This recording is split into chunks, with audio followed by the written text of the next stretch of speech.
ओवैसी की एंट्री हो चुकी है। छोटे दलों से इनका दिल मिलेगा। रात भर से मुलाकात करके गठबंधन का फैसला इन्होंने किया है।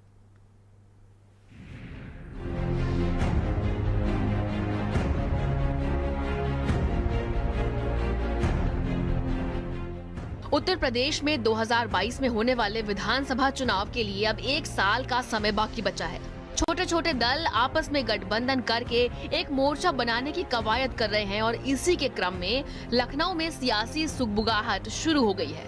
ओम प्रकाश राजभर और AIMIM के चीफ असदुद्दीन ओवैसी की लखनऊ में हुई मुलाकात को 2022 के चुनाव की तैयारियों से जोड़कर ही देखा जा रहा है।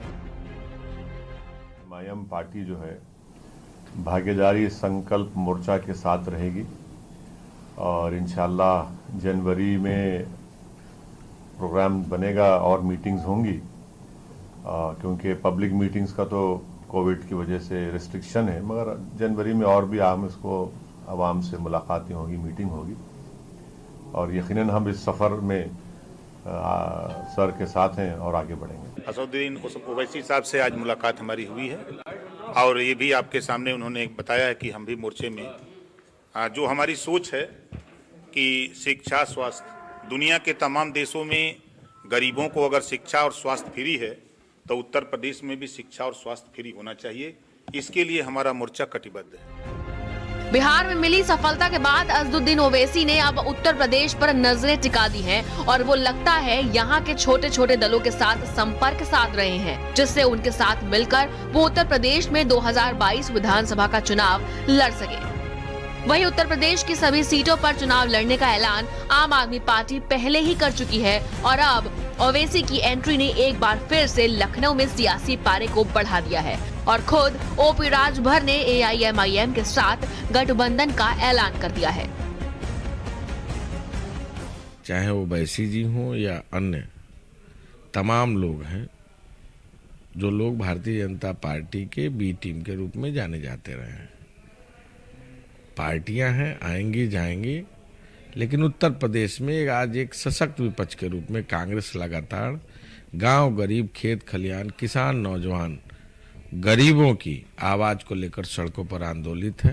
अब ये मजलिसे इत्तेहादुल मुस्लिमीन के मुखिया असदुद्दीन ओवैसी ये आए हैं यहाँ पर। इससे पहले भी कल केजरीवाल जी ने कहा है, तो इन सबको चाहिए कि ये साथ आ जाए ना देश बांटने वाले लोग, जो देश का बंटवारा चाहते हैं, जो 370 नहीं चाहते हैं, जो CAA नहीं चाहते हैं, जो NRC नहीं चाहते हैं, जो हमारे यहाँ दंगे कराते हैं, जो दंगा कराने वाले लोग हैं, इनको चाहिए ये सब एक प्लेटफॉर्म पर आ जाएं और भारतीय जनता पार्टी सबका साथ, सबका विकास और सबके विश्वास की नीति पर काम कर रही है। 2022 विधानसभा का चुनाव जितना नजदीक आता जा रहा है, वैसे वैसे सियासी समीकरण भी बदलने लगे हैं और अब ओवैसी और राजभर का एक साथ आना भी इसी क्रम का हिस्सा माना जा रहा है। वहीं बिहार विधानसभा चुनाव में मिली जीत ने AIMIM के चीफ ओवैसी के विश्वास को और बढ़ा दिया है। उन्हें यकीन है कि वो उत्तर प्रदेश में भी वही कमाल कर सकते हैं। अब OP राजभर के साथ किया गया गठबंधन इस बात पर मोहर लगाता नजर आ रहा है। स्पेशल रिपोर्ट, भारत समाचार। और संजय सिंह चौहान हमारे साथ लाइव जुड़े। संजय, 2 दिन में 2 बड़े डेवलपमेंट देखने को मिले। पहले आम आदमी पार्टी ने ऐलान किया विधानसभा चुनाव लड़ेंगे वो 2022 में, और आज असदुद्दीन ओवैसी की पार्टी और सुभाषपा एक साथ इन्होंने ऐलान किया कि हम 2022 का चुनाव एक साथ मिलकर लड़ेंगे। इसके राजनीतिक मायने कितने निकाले जाएं, क्या समझा जाए और आने वाले विधानसभा चुनाव में इसका कितना फर्क पड़ेगा?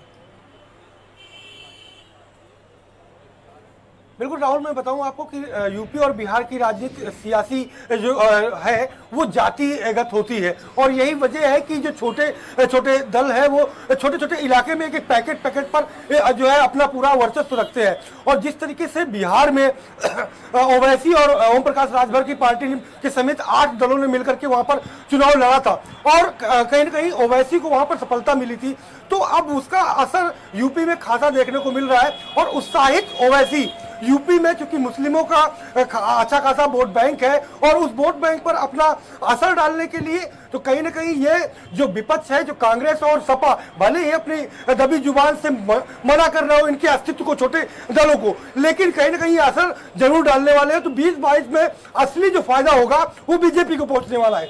शुक्रिया संजय सिंह चौहान इस जानकारी के लिए आपका। पश्चिम बंगाल